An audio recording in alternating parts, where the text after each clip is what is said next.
Visit to Brazil 2014, would that mean anything? Well, for a lot of people, probably not, but for those soccer fans out there, it's an important year. South American nation Brazil hosts the 2014 World Cup, the most prestigious and coveted prize in international soccer.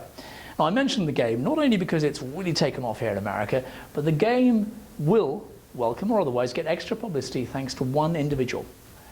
Robbie Rogers, the 26-year-old midfielder for American champions LA Galaxy, recently made a bold decision to come out of the closet after years of trying to wrestle with his sexuality. In a recent interview, the young sporting sensation claimed that it was hard to lead a supposed straight life. Roberts joins a long list of openly gay athletes, including NBA player Jason Collins, San Francisco 49ers Quayne Harris, basketball's John Amici, and possibly the most famous is four-time Olympic diving champion Greg Louganis. What Roberts did was not only bold, but admirable and selfless. In one fell swoop, just like the other sporting stars, he's paved the way for youngsters in sports to follow his lead and declare their true sexual identity. It's okay to be gay if you're an athlete. In a world dominated by macho symbols, masculine heroes, fierce-looking Olympiads, and where in locker rooms it's cool to take cheap swipes at homosexuals, it was undoubtedly a very difficult and tough environment to keep up the pretense. I'm sure it wasn't an easy decision to make. In fact, I know several people who are all too afraid of coming out of the closet and are in similar situations. And before some of you go off in a tangent, I just want to reiterate that being gay doesn't make them less competitive, less aggressive, less focused, less of an athlete. In fact, quite the opposite. It's because they've always been the underdogs that's made them who they are today, at the top of their game.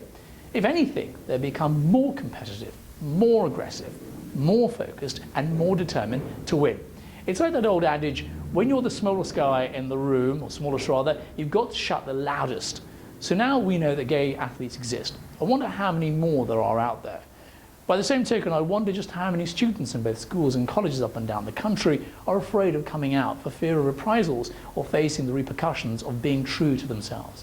And by that, I'm not saying we should have a massive coming out party, but rather work towards removing prejudice in schools and colleges. Make it easy and painless for young adults to come out or to come to terms with their sexuality. Believe you me, in growing in a modern Western democracy, it's not easy struggling with your own sexuality, not realizing whether you're gay, straight or bisexual. On the flip side then, how many students turn to academia to get away from having to deal with the whole issue of being gay in the locker room because they know how their teammates would react? Talking of teammates, here is some food for thought. According to the UCLA Williams Institute, a sexual orientation and public policy think tank estimates that 9 million people in America are gay, with a further 6 million different sexual orientation. Most accepted estimates suggest 1 in 10 people in America are lesbian, gay, bisexual and transgender. So with a near total of 426,000 athletes in the US, if I've done my calculations properly, I'd estimate 1 in 10 athletes to be gay. So next time you're in the locker room, anyway, in summation, I'm glad that Robbins did actually come out of the closet as a gay athlete. An icon, he chose to be in public domain, that celebrities, individuals feel comfortable in revealing certain facts about themselves.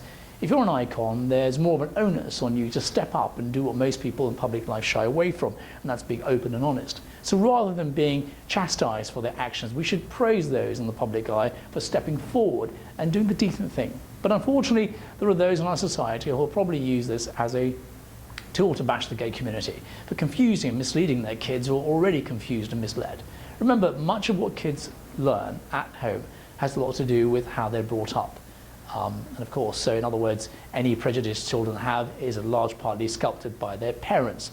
Icons and what they stand for shouldn't change the person they are, especially if they turn out to be gay. Anyway, I'd very much like to hear from you. Maybe you know an athlete at school or college who's trying to come out of the closet and struggling with their sexuality, or maybe it's you.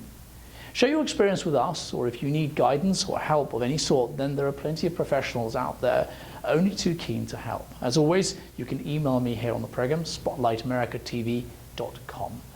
But until next time, from me, Akhtar Khan, and the rest of my team here on the show, goodbye, and thanks for watching.